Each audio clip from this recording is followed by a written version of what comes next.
दिल्ली आने से पहले देर रात सीएम योगी ने लखनऊ में अपने आवास पर अहम बैठक की। प्रभारी राधा मोहन सिंह, स्वतंत्र देव सिंह और डिप्टी सीएम भी मौजूद रहे।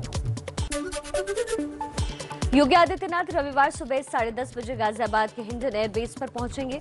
उसके बाद सुबह 11 बजे राजनाथ सिंह से फिर 11:30 बजे जेपी नड्डा से मुलाकात करेंगे।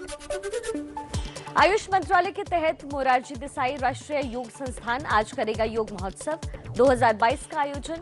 विश्व भर में आज से 21 जून तक 100 दिन, 100 शहरों और 100 संगठनों तक चलाया जाएगा ये अभियान। मुंबई साइबर पुलिस ने महाराष्ट्र के पूर्व सीएम फडणवीस को भेजा समन। आईपीएस अधिकारी रश्मि शुक्ला फोन टैपिंग में आज पूछताछ के लिए बुलाया गया। आज अमृतसर में आम आदमी पार्टी करेगी रोड शो। भगवंत मान और अरविंद केजरीवाल दोपहर 2 बजे करेंगे रोड शो। स्वर्ण मंदिर पहुंचकर मत्था भी टेकेंगे। सभी आप विधायक भी मौजूद रहेंगे।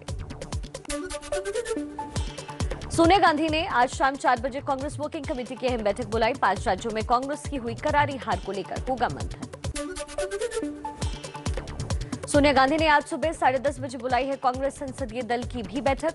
बजट सत्र के दूसरे चरण को लेकर चर्चा होगी। संसद में सोमवार से शुरू हो रहा है सत्र।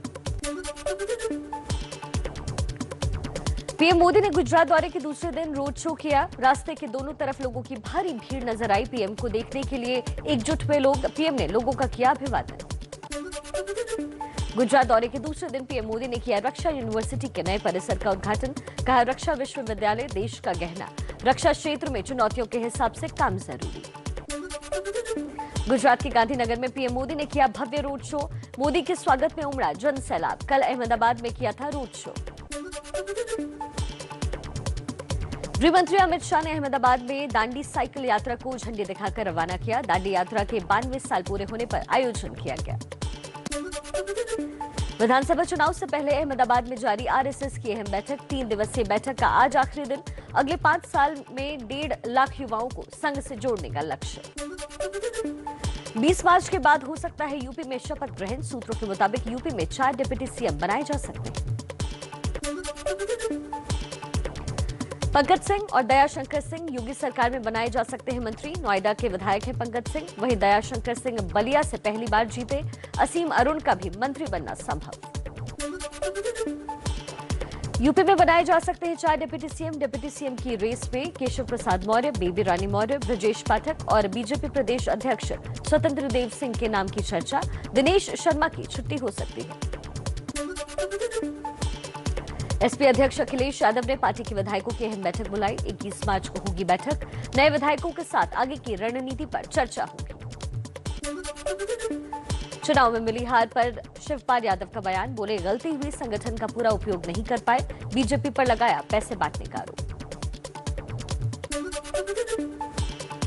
दोबारा सत्ता में आते ही योगी सरकार एक्शन में। 50 साल से ऊपर के दागी पुलिसकर्मियों की लिस्ट तलब की। जबरन किया जाएगा रिटायर।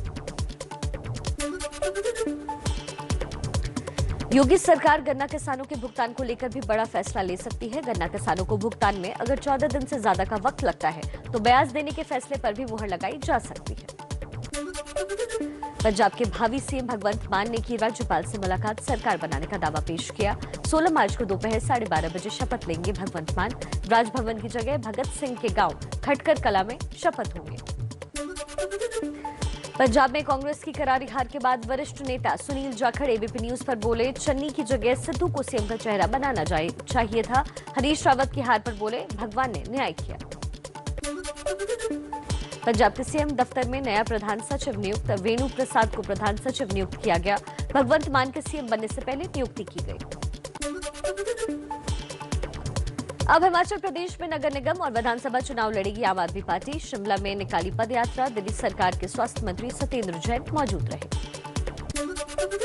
गोवा के मुख्यमंत्री प्रमोद सावंत ने औपचारिक तौर पर सीएम पद से इस्तीफा दिया। राज्यपाल से मिलकर इस्तीफा सौंपा।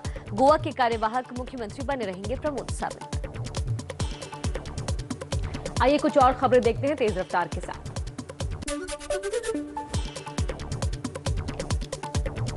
5 राज्यों के चुनाव परिणाम पर राजस्थान के सीएम अशोक गहलोत का बयान। कहा, बीजेपी हिंदुत्व और ध्रुवीकरण के नाम पर चतुराई से चुनाव जीती। पूरे देश में हालात गंभीर हैं।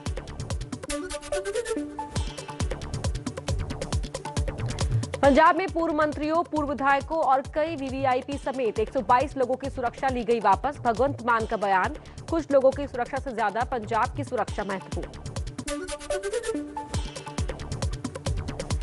उत्तराखंड में बीजेपी की जीत के बाद मुख्यमंत्री के नाम पर सस्पेंस बरकरार। पुष्कर सिंह धामी के लिए आधा दर्जन विधायक अपनी सीट छोड़ने को तैयार। उत्तराखंड के नए मुख्यमंत्री को लेकर दिल्ली में बीजेपी नेताओं का जमावड़ा। मदन कौशिक, सुबोध उनियाल, सतपाल महाराज, अजय भट्ट और रेखा आर्य के अलावा कई विधायक दिल्ली में डटे। धन सिंह रावत, सतपाल महाराज का नाम सीएम पद की रेस में सबसे आगे। केंद्रीय आलाकमान की ओर से मंथन के बाद ही होगा सीएम चेहरे का। विधानसभा चुनाव के नतीजों पर बोले कैलाश विजयवर्गीय, किसानों ने पीएम मोदी के नाम पर दिया वोट, इसीलिए 4 राज्यों में बनी बीजेपी की सरकार। प्रधानमंत्री मोदी किसानों के असली नेता। दिल्ली के गोकुलपुर इलाके में शुक्रवार रात झुग्गियों में लगी भयंकर आग, हादसे में 7 लोगों की गई जान। 5 एक ही परिवार के हैं। परिवार के बचे 2 सदस्य भी घायल हैं। सीएम केजरीवाल ने घटना पर जताया दुख।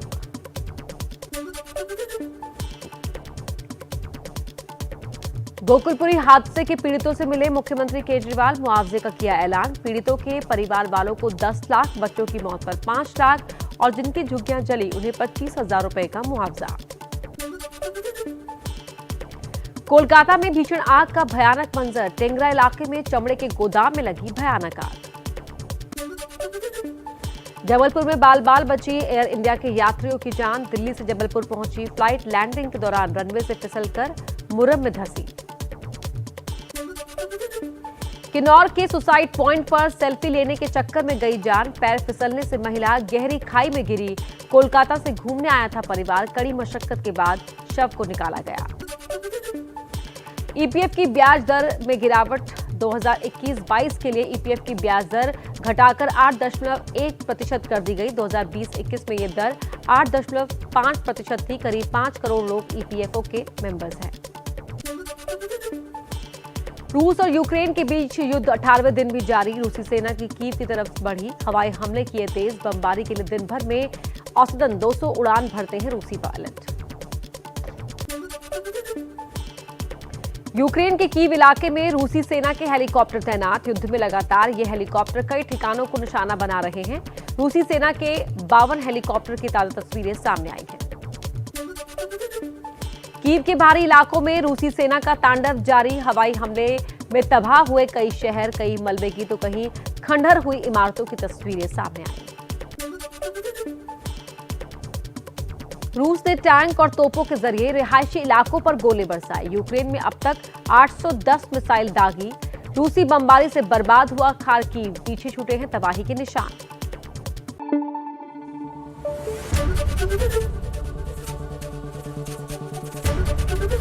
एबीपी न्यूज आपको रखे आगे।